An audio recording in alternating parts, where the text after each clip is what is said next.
Hello everyone. So first of all, excuse the voice. I am recovering from an illness. I did say that in the last video as well, and I do look the same because I am pre-recording. Don't worry, I don't wear the same clothes all the time. In this video, it's going to be the last wrap-up of the year. It was the first year that I started doing wrap-ups, and they've gone down pretty well. If you don't know, in these videos I tell you all of the movies, TV shows and books that I've watched/read in the month, and Rachel actually said, can you tell us about games? So I've chosen to add a new category, which is video games, so all of the video games I've been playing. So we'll start with movies. The first movie I watched this month is Mamma Mia, Here We Go Again, the second one. Finally, it's the first time I've watched it. I know it's been out for such a long time. I did enjoy it. I must say I did prefer the first, but I did really enjoy it. It's sort of a guilty pleasure for me and my mum. Next up, I watched a 3-part series, but I've put it in movies because they are sort of an hour and a bit each. Women and Spirituality.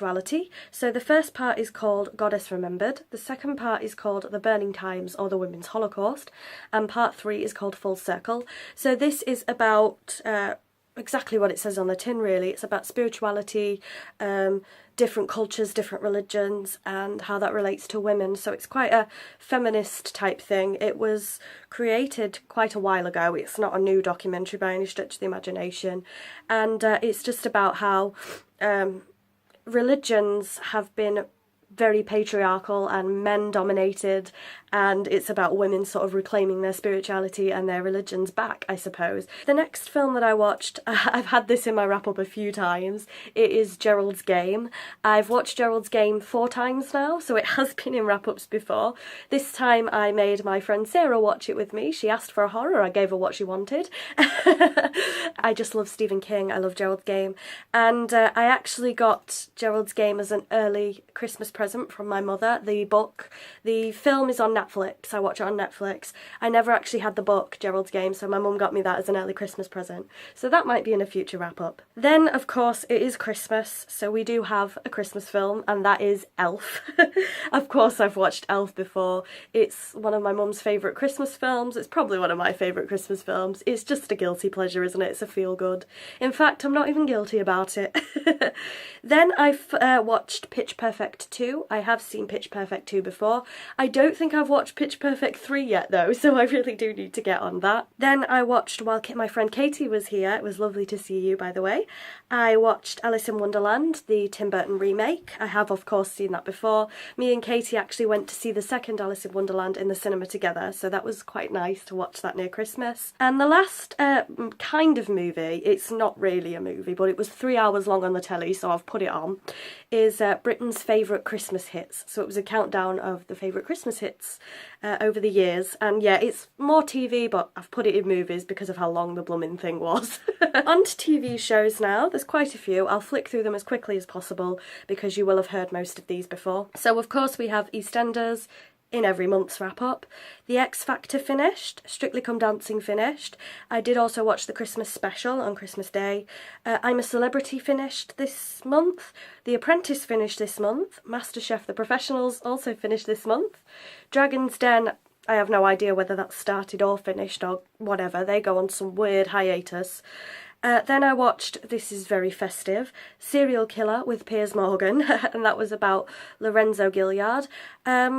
Now, my problem is I do love reading and watching things to do with stuff like that. That makes me sound really dodgy, but, you know, it does fascinate me and interest me. And my problem with this documentary was Piers Morgan. I don't like his style, his interviewing style, his techniques. I don't like them at all. I think to interview someone, especially someone like a murderer, a serial killer, something like that, you're trying to get into their psyche, and you have to remain objective. So whether you know, their crimes could be horrific. I mean, if they're a serial killer, of course their crimes are horrific. But you still have to remain objective if you want to interview them. You can't, you know, and Piers Morgan will sit and call them sick and this, that and the other. And it's not really letting them open up to you, you know. I'm not saying they deserve the chance to say their piece. I'm not saying that, because they don't more often than not. But if you want to be in a situation where you are interviewing, you know, people like that, you have to remain objective, and he can't, so that's why I'm not a fan of that. Anyway, that was a bit of a rant. The next one is, of course, Doctor Who. That finished this month as well, although there is a New Year's special, which I haven't seen at time of recording. Then I watched Fleetwood Mac Don't Stop, which is a documentary, of course, about Fleetwood Mac, who I love. Then I watched the Royal Variety performance. I watch that every year. I've been continuing to watch True Blood. I'm on series 6 of 7 now. I watched the Chase bloopers. I don't normally put game shows on here, to be honest. There are a few game shows that I do watch, and I don't normally put them in my wrap-ups, but that was so funny I had to include it. Then It's Christmas, live from the Royal Albert Hall. I watched that as well. I did watch the Queen's speech. It's only 10 minutes, you know. And the last thing I watched was the Christmas special of Paul O'Grady, For the Love of Dogs. Next up, we're on to books, and there's actually only 2 books. I haven't done that well this month at all. So I'm still reading Harry Potter and the Order of the Phoenix. I was hoping to finish my reread this month, but unfortunately it didn't happen. And then I have read, it's not really reading, but there was a cookbook called Mexicana, and I've read through that, so it's not really reading. And then last up is the new category, which is video games. I have replayed Spyro 1, 2 and 3, the original trilogy and the best trilogy. I am a huge Spyro fan. I've just been binging on it. That's why I haven't been reading very much, because I've been binging video games. I then tried to play The Legend of Spyro Dawn of the Dragon, and I just hate it. I don't like it, I'm sorry, so I skipped that. And the game I'm currently playing is Rise of the Tomb Raider. I got Rise of the Tomb Raider for Christmas. I'm obsessed with it. I love it. That's it. That's my wrap up. Let me know, like I said, if you do want these to continue. I probably will continue them into the next year. So thank you very much for watching. Please don't forget to like, comment and subscribe if you like this kind of thing, and I'll see you all soon. Bye bye.